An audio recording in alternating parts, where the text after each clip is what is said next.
not suffering from mental illness. This is according to her mom, Lynn. We're just going to have a discussion about this, even an update on Amanda. We're going to keep this raw, no 5 words or less. First and foremost, Amanda's attorney was the one that first made an official statement exclusively to People magazine. And he informed them that he wanted to dispel the rumor that Amanda was suffering from schizophrenia. He wanted to let everybody know that she's on 0 medication. And then Amanda's mom, Lynn, told E! News that her daughter has never suffered from mental illness. She's not suffering from a mental illness, and that all of her erratic, odd behavior over the past year was due to smoking marijuana, and then she apologized on Amanda Bynes' behalf. And then I just want to get general discussion about this, as well as some, there's been some outrage from clinicians about this too. But what were you guys' general thoughts when you heard about this? Okay, that was my thing. Okay, whatever you need to say. Yeah. I think it's more important that whatever we do, however we classify it, we need to make sure that she doesn't, for her sake, do the things that she was doing before. Yeah. So this might be the mom's attempt to say, listen, there's one thing to someone needing help and taking some time off, but maybe there's too much of a stigma on people who have mental illness, and she doesn't want Amanda to have to go through that, so she's saying that. Okay. What did you think, Brittany, when you heard this?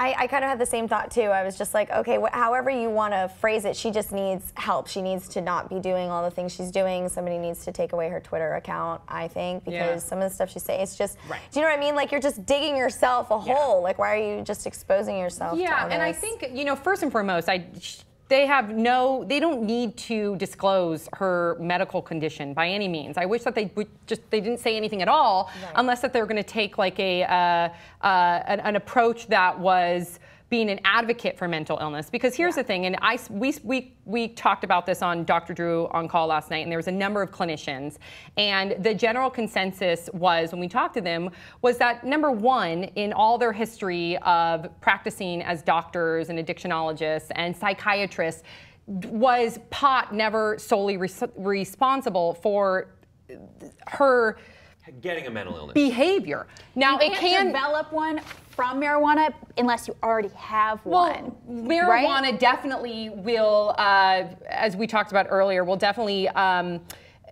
induce and amplify your mental illness, but it's not going to be the sole cause. But more importantly, some of the attorneys on the panel pointed out that underneath California state law, the judge would have never granted a conservatorship, which is so hard to do nowadays, to Amanda Bynes' parents, as well as put her on a psychiatric hold, and she was in treatment for nearly 6 months.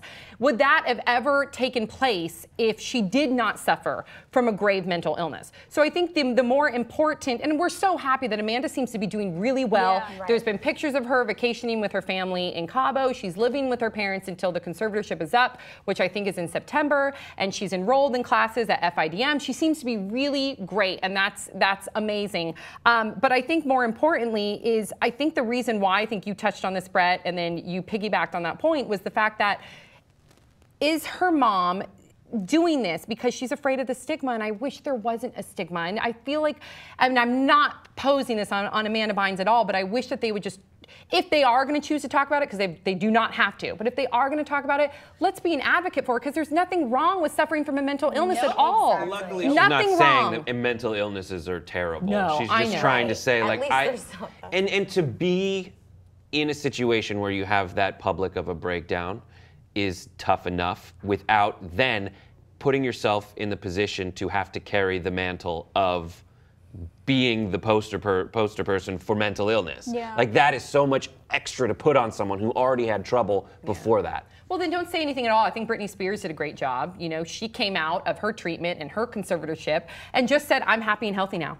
That's all she did. She never talked about what her diagnosis was or what medication she's taking. She just said, I'm happy and healthy, and she let her work speak for herself. But I wish she would have. I really do. I mean, she could have helped so many people. And I wish that Amanda Bynes, well, not her in particular, but her mom would take this opportunity to say, hey, you might be suffering, but you can get better. Look at my daughter as an example. Right? It's treatable. And we all have illnesses of different kinds. So just because it's a mental illness doesn't make it any, different than another illness. It's something that you're sick, you need to get better, you take medication, you get help, just like anything else. Bravo. Dr. Drew was on our show, and remember, we spoke about Amanda Bynes when he was here, and he was very optimistic that because he's dealt with so many people with addiction and mental illness, and he's seen firsthand how balancing with medication and just treatment in general can make you normal and functioning. He was so optimistic that she would be healthy, and he always was. He always says this, and I think it rings really true. I mean, obviously, what you just said. He says, treat above your neck like you would below your neck, because it's the same thing. Exactly. If you have cancer, if you're suffering from bipolar disorder, treat it like you would any other disease. It's nothing to be ashamed of. And there is such a stigma with mental illness nowadays that it debilitates people to the point where A, they don't even want to talk about it, so they don't even get treatment, they hide it, and then look what happens. And that's in the history of mental illness. It's that a mental treatment for mental illness would be way further ahead than it is now if people were able to overcome that stigma. The reason that, I mean, my best friend is a psychiatrist, and he said that, and not just because he treats me, but no. But he said like for years they just didn't think of any of that as real science. Wow. Right. And so it took a while before people came around that were like, actually, we need to, adopt that kind of thought process. And do you think it's one day going to be kind of like how alcoholism or any type of addiction, like before it was like you don't talk about, now everyone's like checking into rehab, like, and people have become more. I hope so, but there's still stigma with addiction too. It's so sad. You know, people look at alcoholics or people that are suffering from drug addiction and they look at them like they're bad people and they should be ashamed for what they're doing when they're really suffering from an addiction. And it's just so difficult because you look at like a cough and like, oh, my lungs, I need to get rid of whatever's in there. You know exactly what the solution is. It's so physical. That the mental component of it is so tricky because that's who you are and not what you have, it seems. Right, Bree? If anything, we should be celebrating people that go to rehab and get help and therapy and treatment, because not only are you working on yourself, but you're working on a positive attitude that a lot of people that come out of those places spread to everyone else that aren't going through that. And I just think a positive attitude is good enough for everybody. So I don't understand the stigma. I think it's stupid. Right. I look up to people who have gone through that and come out on top. I'm like, wow, you have gone through something so hard, so challenging. You didn't lose yourself to the point where you couldn't come back. Here you are. That's great. I applaud you. Celebrate it. Absolutely. Okay, well, I guess more to come with Amanda Bynes, and she seems to be doing really well. And we are all happy to see her in this place, because earlier on the show we talked about her and being in a completely different frame of mind. So what are your guys' thoughts on the statements released from not only Amanda's attorney, but Amanda's mom, and just in mental illness in general? Let's create a dialogue. Leave your thoughts in the comment section below. Don't forget to subscribe. We'll see you all next time on Pop Trigger.